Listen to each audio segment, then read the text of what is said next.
Bonsoir à tous, soyez les bienvenus pour suivre avec nous cette nouvelle édition dont tels sont les faits saillants de l'actualité. Ouverture solennelle aujourd'hui de la première session ordinaire à l'Assemblée nationale de cette année 2022. Dans l'actualité internationale, déjà 6 jours de guerre en Ukraine et pas de sortie de crise, c'est ce que nous verrons en fin de journée. C'était les titres. Place au développement. Le Premier ministre Abdelkader Kamel Mohamed a reçu aujourd'hui à la primature une délégation de l'IFC, d'International Finance Cooperation, conduite par le vice-président Sergio Pimenta. Le chef de la délégation a remercié le Premier ministre pour son accueil chaleureux. Les discussions ont porté sur plusieurs domaines, dont le logement, les énergies renouvelables et le tourisme. Rappelons que l'International Finance Corporation a pour mission de promouvoir le développement économique et améliorer également les conditions de vie des populations en favorisant l'essor du secteur privé dans les pays en voie de développement. Je vous le disais dans le titre, la première session plénière a eu lieu aujourd'hui 1er mars. Le président de l'Assemblée nationale, Mohamed Ali Ahmed, a procédé à l'ouverture solennelle de cette première session ordinaire au Parlement au titre de l'année 2022 et ce conformément à la Constitution et aux prescriptions du règlement intérieur.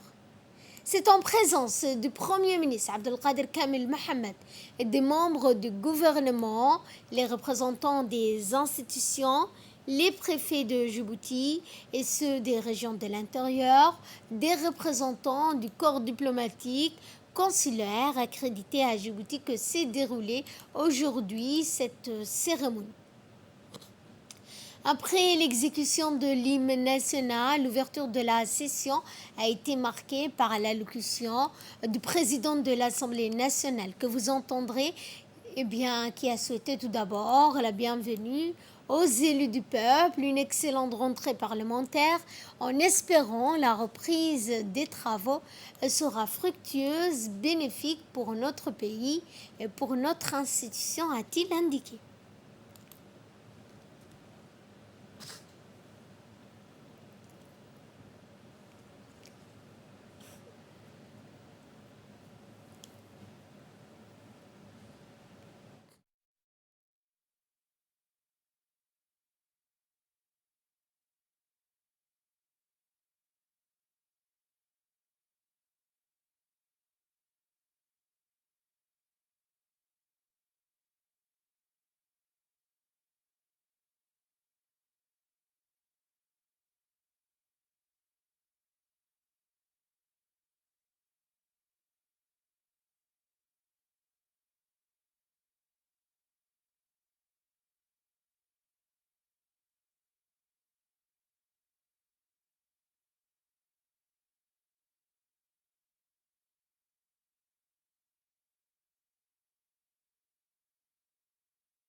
Et dans une allocution prononcée à cette occasion, le président de l'Assemblée nationale, Mohamed Ali Ahmed, a tout d'abord souhaité la bienvenue aux personnes qui ont été invitées, dont notamment le corps diplomatique, et a souhaité une excellente rentrée parlementaire aux élus du peuple. Nous l'écoutons. En tant que représentants du peuple, notre vocation est de réconcilier les citoyens avec la politique et d'adapter la politique aux préoccupations de la nation en associant les citoyens aux décisions prises les concernant. C'est pourquoi Nous nous devons de maintenir des contacts réguliers avec les populations car c'est en les approchant que nous accomplirons efficacement notre mission, celle d'œuvrer au bien-être du plus grand nombre de Djiboutiens. Le travail de proximité demeure le moyen le plus efficace pour un député de se tenir informé des conditions de vie de ses concitoyens. Nos électeurs attendent que les représentants soient à leur écoute en tout temps et en toutes circonstances, particulièrement dans la situation difficile que nous connaissons depuis près de 2 années et les dangers inhérents à la pandémie de la Covid-19.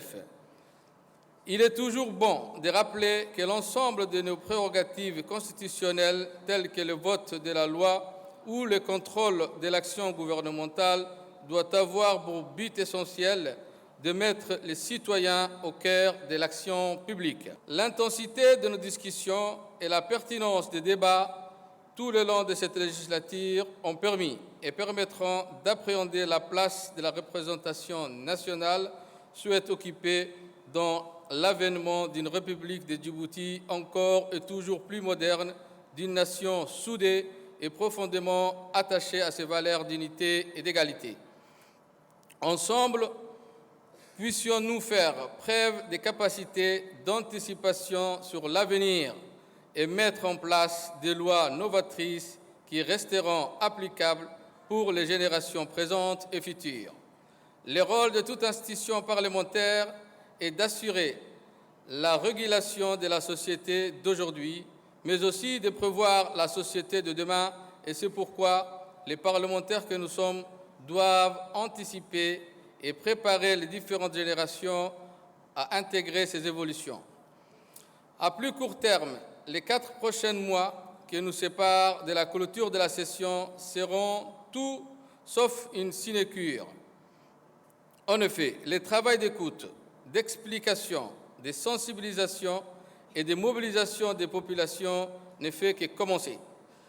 Par la diversité de vos origines, de vos caractères et de vos inclinations, vous êtes les seuls à pouvoir couvrir tous les champs de notre nation. Et lors de cette journée, la première session ordinaire du Parlement, le Premier ministre Abdelkader Kamel Mohamed a fait un discours. Dans la première partie de son intervention, il a notamment parlé de l'amélioration de la situation régionale. Il semblerait que la situation régionale s'améliore et que tous les pays de la région sont en passe de retrouver la paix, ce qui augure d'un avenir meilleur pour les échanges et le développement économique et donc pour la croissance de notre économie également. Cette paix que tous les Djiboutiens appellent de tous leurs vœux doit être obtenue sans ingérence extérieure. Je rappelle que cela a été et ce sera toujours la politique du gouvernement de ne pas s'ingérer dans les affaires intérieures d'un État. Deuxièmement, la pire pandémie que l'humanité ait connue semble pouvoir commencer à être maîtrisée. Bien sûr, le gouvernement continuera à rester très prudent et très vigilant, comme l'attestent les constants rappels aux modalités de gestion de la crise sanitaire. L'objectif reste de protéger chaque citoyen. Ainsi, les mesures physiques de protection, port de masques, lavage fréquent des mains et de distanciation, et surtout la vaccination gratuite et les tests de dépistage seront encore renforcés. La garde dans ce combat contre le virus ne sera pas baissée, bien au contraire, car le nouveau variant est très contagieux. Mais le gouvernement ne veut en aucun cas freiner le développement économique, car ce sont les plus vulnérables qui souffrent le plus des crises économiques.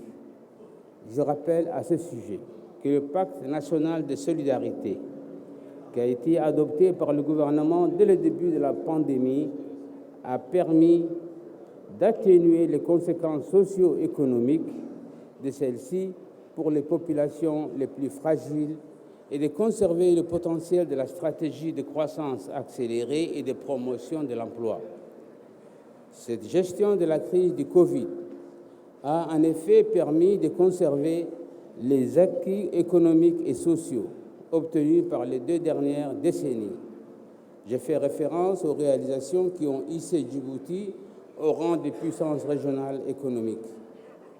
La construction d'infrastructures très modernes dans le secteur du commerce, avec une très grande zone franche, et dans celui des transports avec les 6 ports, avec la voie ferrée Djibouti-Addis Abeba et avec la nouvelle route Tadjoura-Balhou. Je vais évoquer également le fait que l'amélioration de nombreux indicateurs sociaux constatés depuis de nombreuses années sur la pauvreté, la scolarité, l'éducation ou la protection sociale a pu aussi être préservée par la gestion gouvernementale de la crise du Covid. Et poursuivant son intervention, le Premier ministre Abdelkader Kamel Mohamed a parlé du potentiel des technologies de l'information et des télécommunications, les TIC, en République de Djibouti. Le secteur des technologies de l'information et des communications, dénommé TIC, a un fort potentiel à Djibouti. Ce secteur s'appuie en effet sur une infrastructure de câbles sous-marins denses. On dénombre 11 câbles de relais Internet, dont 8 sont dédiés à la fibre optique. La position géographique de Djibouti sur la route entre l'Asie et l'Europe et l'entrée de l'Afrique de l'Est augmente les atouts dans ce secteur. En outre, ce potentiel va être renforcé par la création des grands data centers. Il en résultera qu'un nombre important d'emplois hautement qualifiés pourraient être créés directement dans les télécommunications. Mais en outre, il sera aussi possible de promouvoir l'emploi dans les industries à forte intensité de main-d'œuvre, notamment avec l'externalisation des processus commerciaux et les centres d'appel. Le gouvernement va par ailleurs mettra l'accent sur la pénétration du mobile et d'Internet à l'intérieur du pays. Ceci sera particulièrement bénéfique pour les petites villes et les zones rurales. La libération du marché des télécommunications, l'expansion des infrastructures fixes et mobiles, le renforcement des services financiers dans les régions permettront de parvenir à une croissance inclusive dans les économies régionales. Mesdames et messieurs, Djibouti a basé sa forte croissance sur l'activité portuaire. Il fallait en effet rentabiliser au mieux sa position géographique exceptionnelle à l'entrée de la mer Rouge et utiliser l'ouverture du pays sur la mer. Ceci a été fait avec la réalisation des ports performants.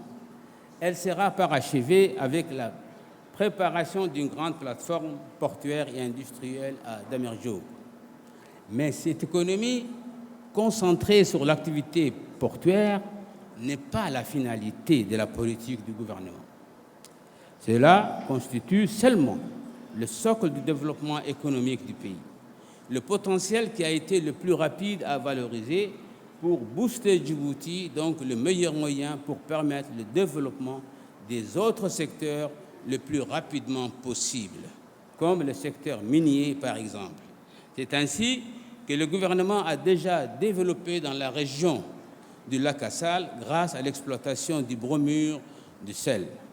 Mesdames et messieurs, l'objectif du gouvernement est de capitaliser toutes les opportunités offertes par la position stratégique du pays afin de construire un carrefour d'échanges entre 3 continents, l'Afrique, l'Asie et l'Europe. Il s'agit de faire de Djibouti un hub logistique qui pourra ultérieurement faciliter la création d'un hub industriel. Et clôturant ses propos, le Premier ministre Abdelkader Kamel Mohamed n'a pas manqué de parler de la déconcentration territoriale effective et fonctionnelle. Renouvelé au mois de juin 2021 du président de la République pour une croissance équilibrée sur tous les territoires a été le moteur du renforcement de la politique de proximité de l'administration. Aujourd'hui, chaque département ministériel dispose de services en charge des régions, La déconcentration territoriale repose à la fois sur l'intervention des services déconcentrés et sur une déconcentration fonctionnelle. La politique gouvernementale tendant à se rapprocher des élus et des populations régionales permet une amélioration rapide de certaines conditions de vie des populations éloignées des centres urbains.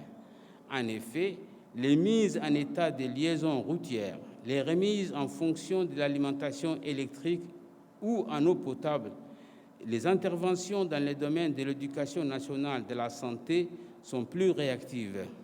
Mais il faut aller plus loin dans cette amélioration des conditions de développement des régions de l'intérieur. Il faut mettre en œuvre les projets qui permettront à toutes les régions de devenir des pôles de développement économique. Le gouvernement soutiendra toutes les initiatives dans ce domaine. Le gouvernement a pris toutes les mesures qui s'imposent pour pallier aux conséquences de ces inconvénients conjoncturels sur notre économie. Le budget 2022 a été adopté à cette fin. Mais ce qui est le plus important pour l'avenir, ce sont les nouvelles orientations de la politique gouvernementale que je viens de vous détailler. Elles visent à protéger notre économie de toutes les crises futures d'origine externe, comme celle que nous venons de connaître. Aussi, le montant des projets transversaux de la politique gouvernementale commune, à la fois à l'inclusion et à la connectivité et aux institutions, représente près de 42% des dépenses totales du plan, pour un montant de 1 032 milliards de francs Djibouti. En effet, le montant total des investissements prévus dans ce plan s'élève à 2 483 milliards de francs Djibouti. Je signale que 52% des dépenses totales de ce plan sont déjà financées et que les dépenses totales et que le gouvernement va rechercher le complément. Ainsi, le taux de croissance qui avait ralenti en 2020 et 2021 repartira à la hausse sur sa tendance qui était la sienne avant ces crises, c'est-à-dire l'ordre de 8% par an. Mesdames et messieurs, pour conclure, vous constatez qu'une nouvelle impulsion est donc véritablement donnée par la politique gouvernementale. L'objectif de faire de Djibouti un grand port régional, moderne et efficace a été atteint. Toujours à l'Assemblée nationale, on a procédé ensuite à la désignation des parlementaires membres de la Haute Cour de justice de cette institution, dont le président est Ali Abdi Farah et le reste des membres ont prêté serment. En premier, les membres du bureau des députés Ibrahim Abdo et Suleiman, les autres membres de l'Assemblée en prêtant pour bien remplir leur mission. Enfin, le président de l'Assemblée nationale, Mohamed Ali Humed, a clôturé la séance de prestation des membres de la Haute Cour de justice.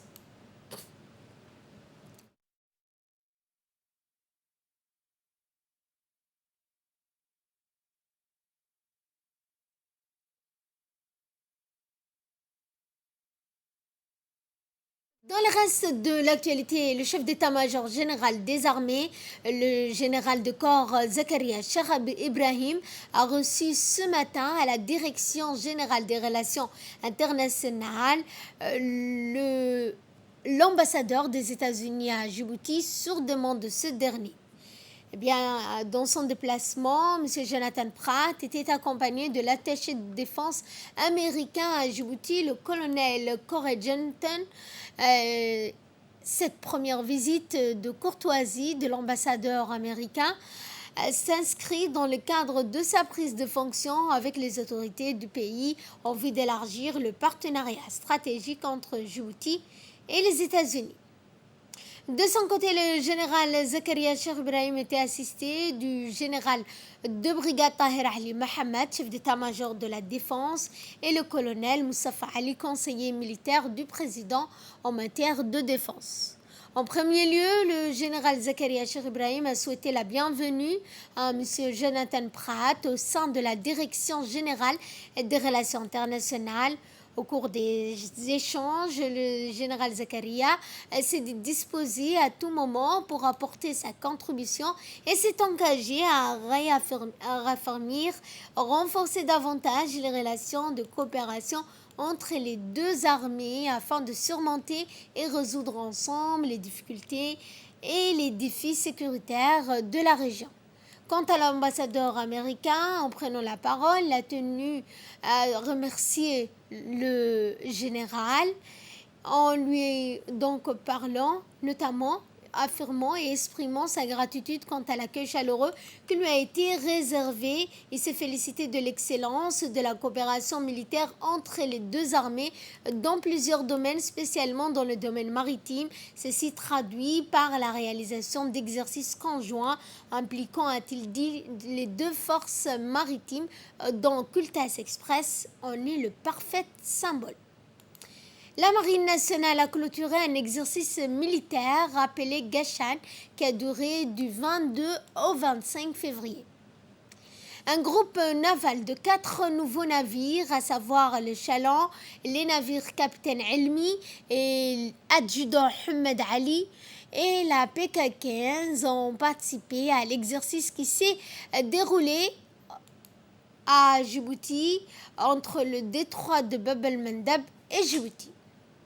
Le chef de corps de la Marine nationale, le colonel Ahmed Daher Jama, avait organisé une séance de briefing au quartier général de la Marine à l'Escale pour informer le chef d'état-major des armées, le général de corps Zakaria Cheikh Ibrahim, sur les objectifs de l'exercice militaire maritime en présence du général Mohamed Ali Tahiro et des officiers supérieurs djiboutiens.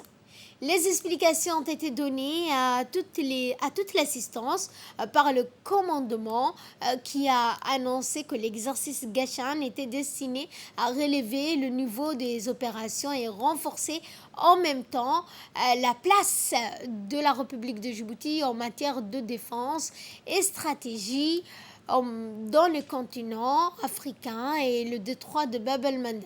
Après l'acquisition des navires, la Marine nationale djiboutienne est dans une phase cruciale de transition et de montée en puissance pour s'adapter à l'évolution et faire face à tout type de menaces sécuritaires dans notre zone maritime et nos eaux territoriales.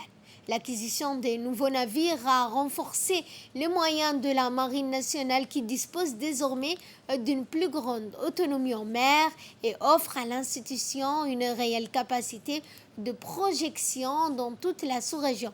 Rappelons que l'exercice militaire maritime Gashan, qui a duré jusqu'à samedi, avait pour objectif la défense du territoire national, la démonstration de force, des dissuasions des flottes de combat et la lutte notamment contre les activités illicites en mer, notamment dans nos zones territoriales maritimes. Santé, cette fois sous la houlette du ministère de la Santé, la direction de l'hôpital régional d'Ali Sabié, Dr Ahmed Absié, a lancé au CMH de la ville d'Assajog la campagne de vaccination contre la poliomyélite.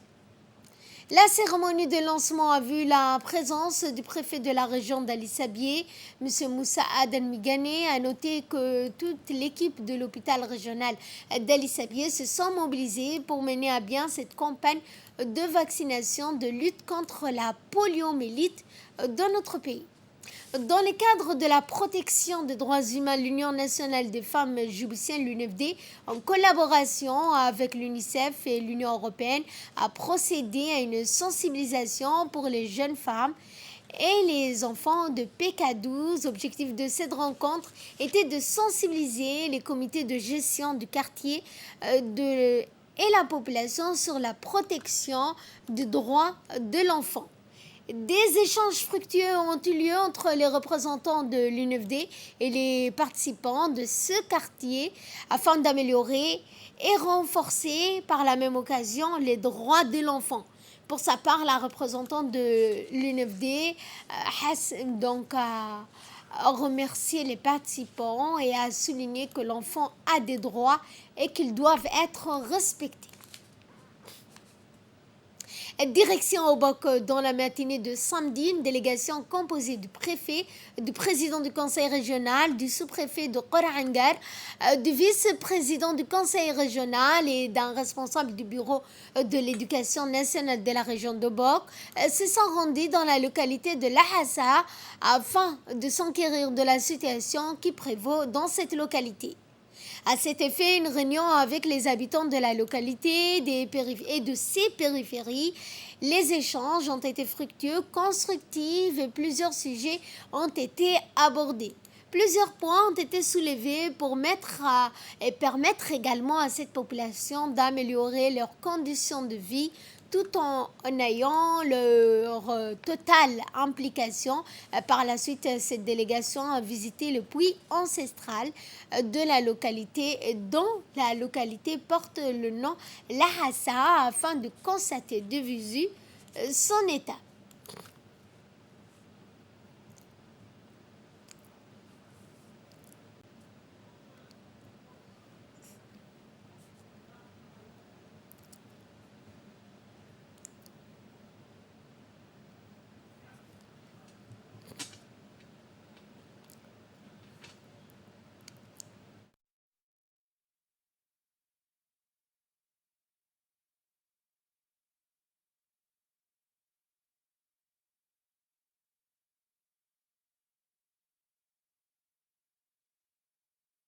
Et de là, nous passons à ce qui domine l'actualité internationale. En Ukraine, déjà 6 jours de guerre et pas de sortie de crise en vue. Le centre de l'administration régionale de Kharkiv, deuxième ville de l'Ukraine, a été frappé ce mardi matin par un missile.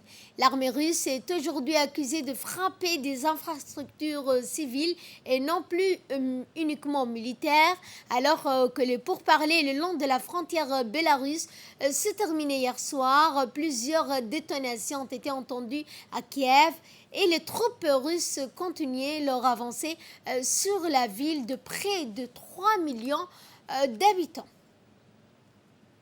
Fin de ce journal, merci de votre fidélité, merci également à la régie et excellente soirée à toutes et à tous.